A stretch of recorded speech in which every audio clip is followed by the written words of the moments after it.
Now that you're here, just leave everything outside. The kind of person that you are, the kind of success you've achieved, and the kind of problems that you have. Just come in as a human being. Welcome to MadMan.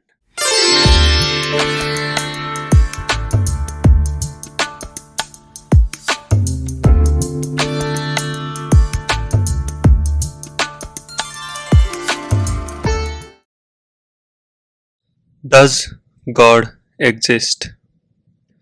Now I feel like this is the question of all questions.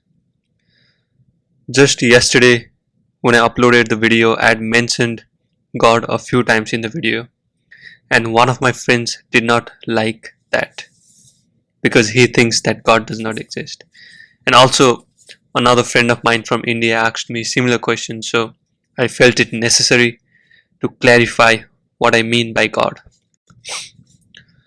Now, when do we say God does not exist? What we are saying is the concept of God that we have does not exist, and the very concept differs from person to person. For example, a person who was brought up in a Hindu background has a different concept of what a God is, and a person who was brought up in a Christian background has a different concept of what a God is. Similarly, it differs from individual to individual.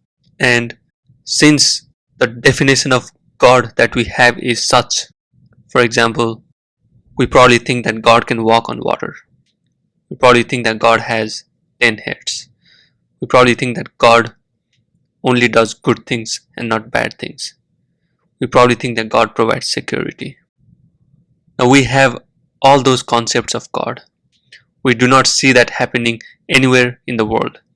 Now naturally, we are bound to be falsified. And then we conclude that God does not exist. Now let me give you this example through which I think I can clarify what I mean by God. Now let's assume that human beings are like electrical appliances. This is the same concept I mentioned in the video Free Will Does Not Exist. I'm going to repeat it again, and it is, just imagine that all human beings are like electrical appliances, different electrical appliances, and the God or the basic source or consciousness or whatever you want to call it, it is electricity. Now the basic misconception happens because refrigerator thinks that there is something called refrigerator inside of it, which is responsible for doing whatever action that comes out of the refrigerator. And similarly, microwave thinks that there is something called microwave inside of it that is responsible for doing whatever kind of action that comes out of it. Both of them not realizing that it is the basic electricity that functions through all electrical appliances, which is responsible for all the actions that come out of those electrical appliances. And that entity which prevents from that realization is what we call ego, or what Ramesh Balsekar would call personal doership. And let me give you the definition again. A human being is a mechanism in which there exists another mechanism that prevents the human mechanism from seeing its mechanistic nature. That another mechanism that prevents the human mechanism from seeing its mechanistic nature is the ego or personal doership that exists in each of us, that thinks that is responsible for doing all the actions that come out of it. Now going back to the example of electricity and electrical appliances. Now when in an electrical appliance the realization happens that there is nothing like a refrigerator that was responsible for carrying out all the actions.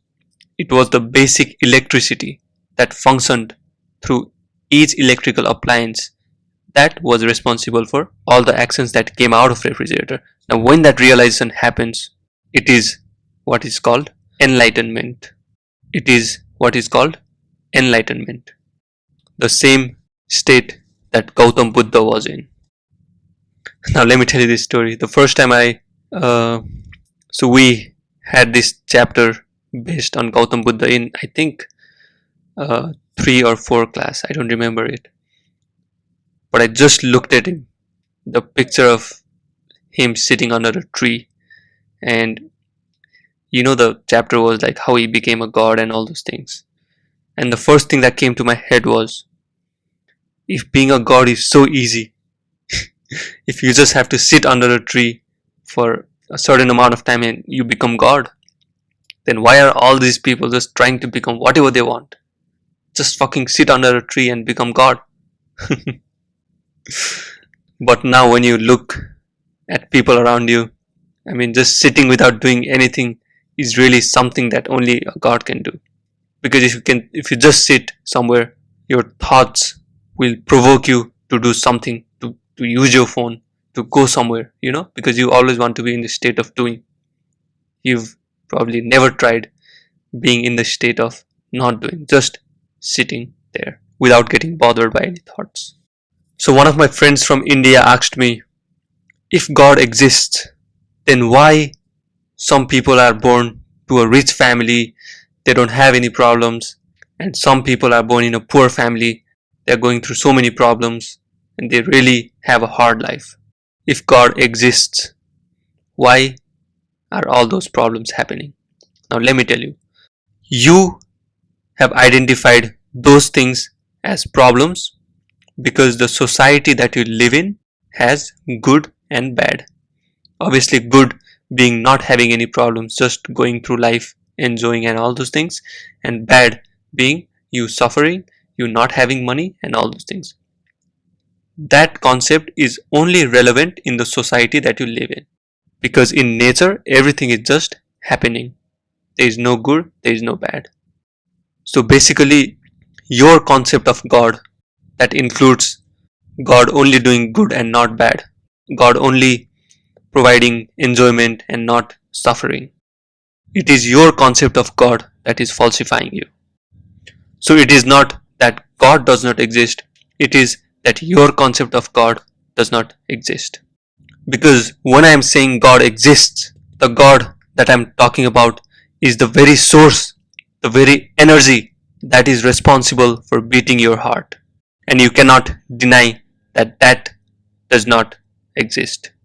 Now, having said that, thank you for tuning in, and thank you for your love and support.